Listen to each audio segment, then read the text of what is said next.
আসসালামু আলাইকুম এভরিওয়ান, প্রিয় নোয়াখালীবাসী। আমরা এই মুহূর্তে আছি সোনামুড়ি বজরা শাহী মসজিদ, নাম করা একটা বিখ্যাত শাহী মসজিদ। এখানে প্রতি শুক্রবারে হাজার হাজার মানুষ চলে আসে অনেক দূর দূরান্ত থেকে এখানে নামাজ পড়ার জন্য। তো আজকে এই যে ভাই হচ্ছে এই এলাকার কৃতি সন্তান, এই এলাকায় বাড়ি। এখন ওনাকে জিজ্ঞেস করবো যে এটা তো বিখ্যাত কেন, এটা তো ঐতিহ্য কেন, এই মসজিদটা কে করেছে এবং কি কি পুরানো কিছু ঘটনা আজকে ভাইয়া আপনাদের সামনে তুলে ধরবে এবং কি খুলে বলবে। আসসালামু আলাইকুম ভাইয়া, ভালো আছেন? জি আছি ভালো। ভাইয়া এই মসজিদটার সম্পর্কে আপনি কিছু কথা বলেন, মানে এটা এত পুরানো মসজিদ, আপনারা তো সব কিছুই জানেন, একটু খুলে বলেন, সবাই শুনবে। এটি হচ্ছে ঐতিহাসিক বজরা শাহী জামি মসজিদ।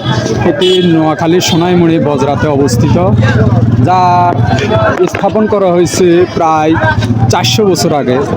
তো এই মসজিদটির আদলে আমাদের দিল্লিতে একটা মসজিদ ছিল, তো ওখান থেকে জমিদার আমানুল্লাহ এখানে অবস্থান নিয়েছিল তৎকালীন প্রায় 400 বছর আগে। অবস্থান নেওয়ার পরে তারা ওখান থেকে তার বাবা বলেছিল যেখানে গিয়ে নৌকার তেল শেষ হবে ওখানে দিল্লি শাহী জামি মসজিদের আদলে বজরা শাহী জামি মসজিদ করা হবে। তখন বজরার নামে এখানে একটি নৌকা ছিল, ওই নৌকার নামে বজরা গ্রাম হয়েছিল। প্রায় 400 বছর আগে এই মসজিদটি করা হয়েছিল জমিদার আমানুল্লাহ কর্তৃক। জমিদার আমাদুল্লাহ, জি, ওনার বাড়ি মনে হয় ইন্ডিয়া দিল্লিতে ছিল তাদের বাড়ি।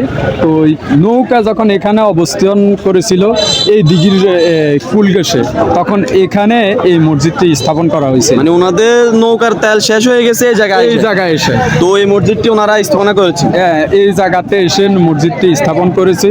নৌকার নাম ছিল বজরা এবং তারপরে গ্রামের নাম বজরা দেওয়া হয়েছে। বজরা মসজিদের নাম বজরা শাহী মসজিদ। বজরা শাহী মসজিদ। তো আপনারা সবাই বুঝতে পেরেছেন, ভাইয়ের কথাগুলো শুনে হয়তো অনেক কিছু আপনারা বুঝতে পেরেছেন। তো ভাই আপনাকে অসংখ্য ধন্যবাদ কথাগুলো খুলে বলার জন্য। আসলে এই কথাগুলা সবাই জানতে ইচ্ছে করেছে, যে এটার ঘটনা, ঐতিহ্য ঘটনা সবাই জানতে ইচ্ছে করেছে। তো আপনারা সবাই শুনছেন, ভাই আপনাকে অসংখ্য ধন্যবাদ।